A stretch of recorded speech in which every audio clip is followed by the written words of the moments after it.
In the winter of 2011, a single mother and her children moved into a small house in Indiana, hoping for a new beginning. But something felt wrong right away. The air felt heavy, like the house was hiding dark secrets. Strange things started happening.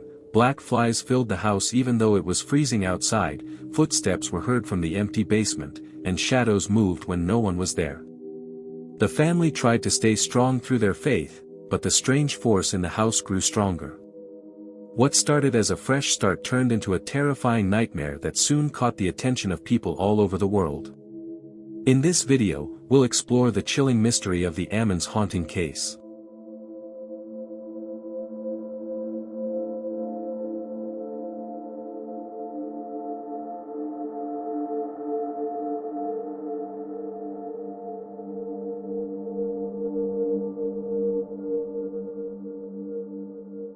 In November 2011, LaToya Ammons, a single mother, moved into a small one-story house at 3860 Carolina Street in Gary, Indiana.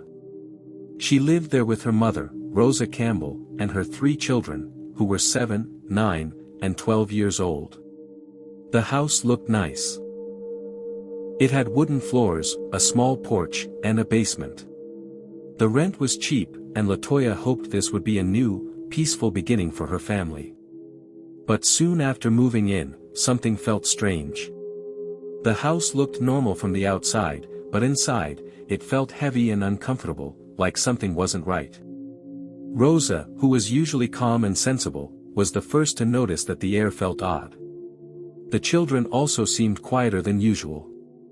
LaToya, who had strong faith in God, tried to stay hopeful and prayed often, but it felt like the house was blocking her prayers.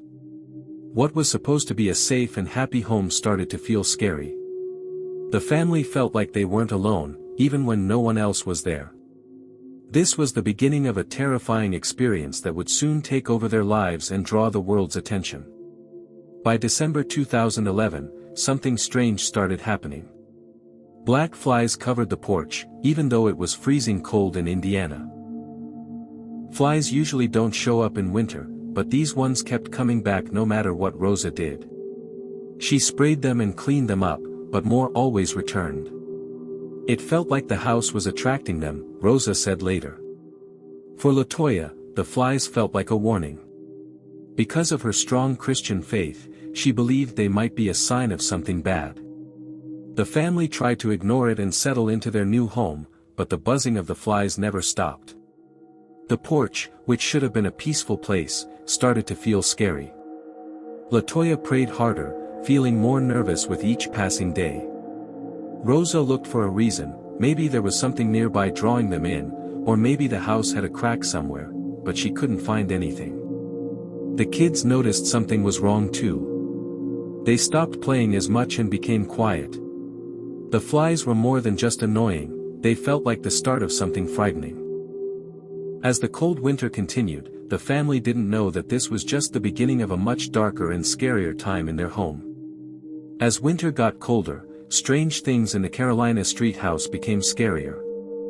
Rosa couldn't sleep at night. She kept hearing heavy footsteps coming from the basement stairs. The steps were slow and loud, like someone was walking up, but when she went to look, no one was there. The basement door, which was always locked, would open by itself with a loud creak. One night, Rosa saw a tall, dark shape moving in the living room. It looked like a person but was hard to see clearly. It felt scary, like the figure was watching her. When she walked closer, it disappeared. But on the floor, there were wet footsteps that led nowhere. It felt like the house was alive, Rosa said, her voice shaking. The kids felt it too. The 12-year-old said she felt like someone was always watching her. The 9-year-old became quiet and tired all the time. The youngest, who was only 7, said he had a friend in the basement. He laughed while talking about their chats, even though no one else heard anything. LaToya started praying more and kept her Bible close. But the house felt heavier and darker each day. Their strong faith didn't seem to stop whatever was happening. As the strange things got worse, the family felt like they were reaching their limit. By early 2012, strange things in the house turned scary and targeted the family in frightening ways. LaToya's 12-year-old daughter woke up gasping, feeling like invisible hands were choking her. Her face was pale and scared, but she couldn't explain what was happening. The 7-year-old talked more about his imaginary friend, but now this friend described terrible and creepy deaths. Even LaToya's mother, Rosa, felt attacked. She woke up feeling like something heavy was sitting on her chest and stealing her breath. "It wanted me gone," she said, still shaken. The house felt alive, filled with a dark feeling that fed on their fear. The children started acting differently. The 9-year-old became very quiet and empty-looking. The 12-year-old jumped at every little sound, always feeling like someone was watching her. LaToya tried to protect her family by praying every night and putting olive oil on her kids for protection. But the house seemed to fight back. It felt heavy and full of fear. The basement became the scariest place. Its door opened by itself, and no one wanted to go near it. The family started falling apart. Their home didn't feel safe anymore, it felt like a war zone. Each night brought new horrors. It was like the house was pushing them, seeing how much they could take. The Ammons family held on to their faith, but the darkness inside the home kept growing, leading to something even more terrifying. On March 10, 2012, something terrifying happened that no one could believe. At 2 a.m., during a quiet gathering to remember a loved one, LaToya suddenly screamed. Family and friends ran to the bedroom and were shocked by what they saw. Her 12-year-old daughter was floating in the air above her bed. She was stiff and unconscious, as if something unseen was holding her up. The room felt cold and heavy with fear. "It didn't feel human," one friend later said in a whisper. Rosa, scared but strong, started praying out loud, asking God for help. Slowly, the girl came back down to the bed and began to breathe normally again. She didn't remember anything that had happened. Everyone in the room was shaken. Some prayed, others were too scared to speak. The fear stayed in the air, like the house itself had watched what happened. This wasn't just a scary story anymore, it was real. The family was more scared than ever. Their faith was being tested. Friends who saw the girl float said they would never come back to that house. They spoke about that night only in quiet voices. For LaToya and Rosa, this was no longer just a haunting. It felt like a battle for their family's souls, and they didn't know if they could win. LaToya was scared and didn't know what to do, so she went to nearby churches for help. She hoped that prayer and faith could stop the strange and scary things happening in her house. But most of the pastors didn't believe her or didn't want to get involved. Then, 2 people who said they could sense spirits came to visit. They believed her story and felt something very bad in the house. One of them said, "This place is a doorway," and warned that over 200 demons were inside. They told the family to leave the house. But LaToya didn't have much money, and she couldn't afford to move. So instead, she made a small prayer space in the basement. She put a white cloth over a table and placed a Bible, candles, and statues of Mary, Joseph, and Jesus on it. She prayed and put olive oil on her children's foreheads in the shape of a cross, asking God to keep them safe. For 3 days, the house felt calm, like the prayers were working. But it didn't last. The strange events came back, even worse than before. Her 12-year-old daughter said she heard scary voices telling her she would never see her family again. The youngest child, only 7, said his imaginary friend was now violent and talked about killing people. LaToya's faith was the only thing keeping her strong, but even that started to shake. She realized she needed help from someone outside the church. The trouble kept getting worse, and any hope for peace was gone. A 12-year-old girl started hearing scary voices in her head. The voices said she would lose her family. Her 7-year-old brother sat alone in a closet, using a deep, strange voice while talking to his friend. He started describing violent killings. One day, the youngest child was thrown out of the bathroom, landing hard on the floor like someone had pushed him. The 12-year-old girl woke up with her head hitting the headboard so hard it left a deep cut that needed stitches. The 9-year-old boy began growling, his eyes rolling back, and his voice didn't sound like his own. The family was so tired and scared, they sometimes stayed in hotels just to get away from the house. It hated us, Rosa said sadly. LaToya kept praying, using her Bible so often the pages wore out. But the evil feeling in the house kept growing stronger. The altar in the basement, once a place of hope, now seemed useless. The kids were no longer just afraid, they were deeply hurt by everything happening. Their happy childhood was being stolen. Rosa felt like the house was watching them all the time, and the heavy feeling in the air was hard to breathe through. The family started to fall apart, each person dealing with fear in their own way. LaToya felt hopeless. She knew they couldn't take it much longer. The house wasn't just haunted, it felt like it was alive and playing with them. With no other options left, she asked for help, hoping someone could finally stop the nightmare. On April 19, 2012, LaToya was very upset and called their family doctor, Jeffrey Onyekwu, asking him to come see what was happening. When he arrived, he found the children acting strangely, speaking in strange voices and behaving oddly. Dr. Onyekwu, an experienced doctor, was shocked and wrote in his notes about delusions of ghosts in the home. Worried, someone from his office called the police for a welfare check. When the police came, the children were taken to Methodist Hospital in Gary for help, with LaToya following, very worried. The Department of Child Services, DCS, got involved, thinking there might be neglect or mental health problems. At the hospital, a 9-year-old boy acted even more strange. He smiled in a creepy way, held Rosa's hand, and walked backward up the wall to the ceiling, then flipped over and landed softly. Valerie Washington, a DCS worker, and nurse Willie Lee Walker saw this and were scared. He glided, Washington said, still shocked. The boy didn't remember doing this and couldn't do it again. The hospital staff, who usually help with health problems, didn't know what to do. Because professionals saw this happen, the case became very serious and attracted attention from the public, with many people unsure if they believed it or not.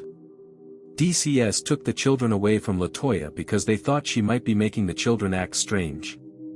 The children were sent to places where doctors could check their minds. LaToya was very sad and said, "We were fighting this problem together, and now they are gone." The case became very famous, and many people, including police, priests, and curious neighbors, came to see what was happening. A hospital chaplain heard about the case and called Reverend Michael Maginot, a Catholic priest from Merrillville. On April 22, 2012, Maginot went to the family's house and listened to LaToya and Rosa's scary story. He saw strange things, lights flashing on and off, and blinds moving even though there was no wind. When he put a cross on LaToya's forehead, she suddenly shook and looked like she was in pain. Maginot, who usually trusts logic, believed there was something evil in the house. He blessed the house with holy water and prayers and told the family to leave. He thought the problems were not just ghosts but something very bad. Because Maginot was involved, more people started to believe the family's story. But some still did not believe it.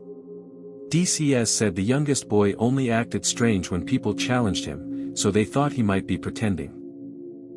The family was stuck between believing in faith, fear, or that it was all in their minds, as they tried to get their children back and prove their story was true. On May 10, 2012, Gary Police Captain Charles Austin, who had worked as a police officer for 36 years, went with Maginot to check the house.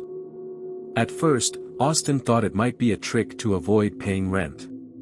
But what he saw shocked him. A sticky, oily liquid was dripping from the window blinds and came back even after wiping it away. His audio recorder only picked up static noise. Later, a photo showed a blurry, human-like shape on the porch, but no one knew where it came from.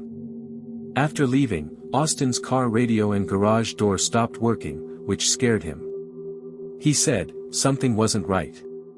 In the basement, Maginot looked for signs of magic or dark rituals but only found strange things like a pink fingernail, women's underwear, and a metal weight. These things were odd but not clearly evil. A worker named Samantha Illich felt her finger go numb and turn white, then she had trouble breathing and ran out scared. Another person, LaToya, said she had headaches when asked questions. Austin left before it got dark because he didn't want to stay. The house didn't make sense and made even the most careful people doubt what they believed. The investigation made the mystery deeper because what people saw and the evidence didn't match what was logical. For Maginot, it proved there was a spiritual fight going on. For Austin, it was a confusing mystery he could not explain. The house on Carolina Street was no longer just a house, it became something strange that no one could understand. Maginot believed a demon was causing problems, so he asked Bishop Dale Melchizedek for permission to perform exorcisms. In June 2012, he did 3 big rituals at his church in Merrillville. LaToya sat in the middle, shaking as Maginot prayed loudly and held a cross to her forehead. She shook hard and said she felt pain like giving birth. During the last ritual, which was in Latin, she fell asleep, and Maginot thought this meant the demons were losing control. 2 police officers watched, looking pale because the scene was so intense. Later, LaToya looked up demon names and found Beelzebub, Lord of the Flies, which matched the bugs on their porch. The exorcisms were a turning point. The family moved to Indianapolis later in 2012, and the strange events stopped. Child Services gave the children back in November 2012, noticing things were getting better. By January 2013, the family didn't blame spirits for every problem anymore, showing they were healing. For Maginot, the exorcisms felt like a win over evil, but some questions stayed. Were the rituals really what helped, or did moving break a cycle in their minds? The family was clearly relieved, but the house's dark past stayed, leaving a mix of fear and curiosity that would last for years. Some people did not believe the family's story. Joe Nickel, who looks into ghost stories and doubts them, talked to the landlord, Charles Reed. The landlord said there were no problems with other people living there. Nickel thought the boy who seemed to float was just jumping because he was upset. The boy walking on the wall was just pushing against Rosa's hand to keep balance. The ghost photo had no clear proof of where it came from, so it was not very trustworthy. Psychologists said the kids, influenced by LaToya's strong beliefs, might have acted strange to get attention or deal with stress. The family was poor, sad, and alone, which might have made them more scared and confused. The social workers noticed the youngest boy only acted possessed when someone challenged him, which could mean he was pretending. The family also had a history of the kids missing school, which they used to blame on demons, making people suspicious. A friend named Tasha Pierce wondered why the exorcisms focused on LaToya, even though the kids were the ones acting out the most. The landlord thought the demon story started when the family did not pay rent. LaToya's stepmother said she had mental health problems, adding more doubt. Some people like Austin and Maginot said they really saw strange things. But the doubters said there was no strong proof, no clear videos or solid evidence, just stories that grew bigger because people believed and were scared. So, the case stayed a fight between faith and reason. The Ammons case became famous in 2014 when the Indianapolis Star shared almost 800 pages of papers, like police reports, notes from Child Services, and statements from people who saw things.